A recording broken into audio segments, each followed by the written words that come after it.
Uh-oh, we have yet another Republican who failed to disclose on their recent financial disclosure forms all the money they got last year. Those forms, by the way, were due on August 10th. That's why we're seeing so many stories about them right now.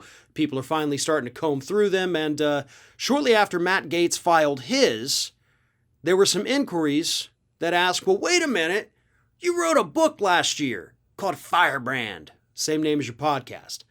And you didn't report anything from that. You didn't report royalties. You didn't report any advances from it. Nothing. It's almost as if your book didn't exist, but we know it exists.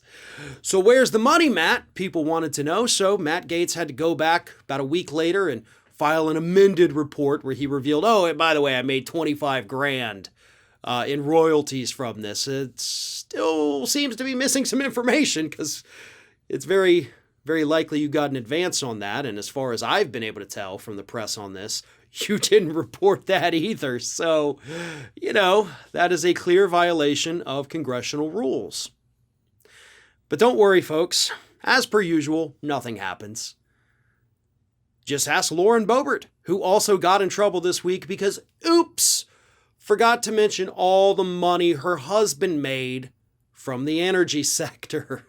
Darn it.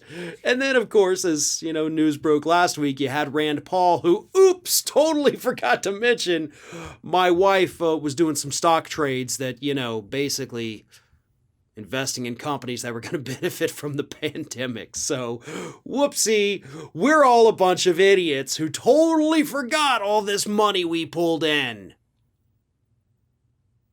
And as usual, nothing's going to happen. These are clear violations from every single one of these individuals, clear violations of congressional rules, clear violations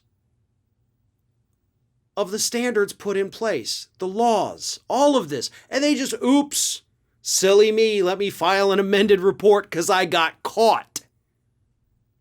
Like, that's not how this is supposed to work.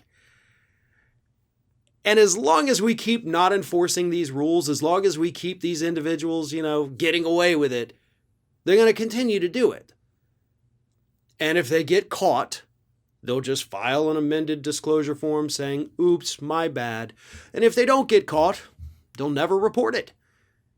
And they really have nothing to worry about because nobody ever gets in trouble. And that's the problem. Not just with Congress, but look at corporate America. You get these banks that scam their users for billions of dollars. Nobody goes to jail. Nobody actually gets in trouble. They get fined by either the DOJ or the SEC. They get to write off most of the fine in their taxes, write it off as just the cost of doing business, and they go on, continue to scam people every 10 years. Another big story breaks. Same thing with agrochemical companies. Same thing with drug companies. None of them ever actually have to face justice. They just have to pay some money, which is always less than what they made off the scam to begin with. So, hey, they're totally cool with it. They live to scam another day.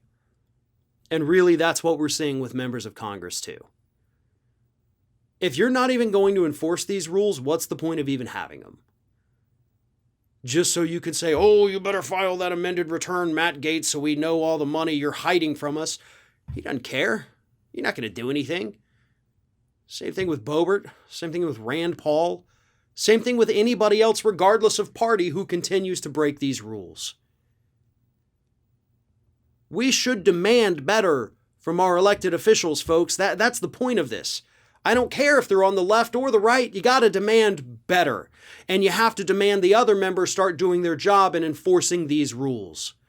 Because if they don't, then everything's fake and nothing really matters.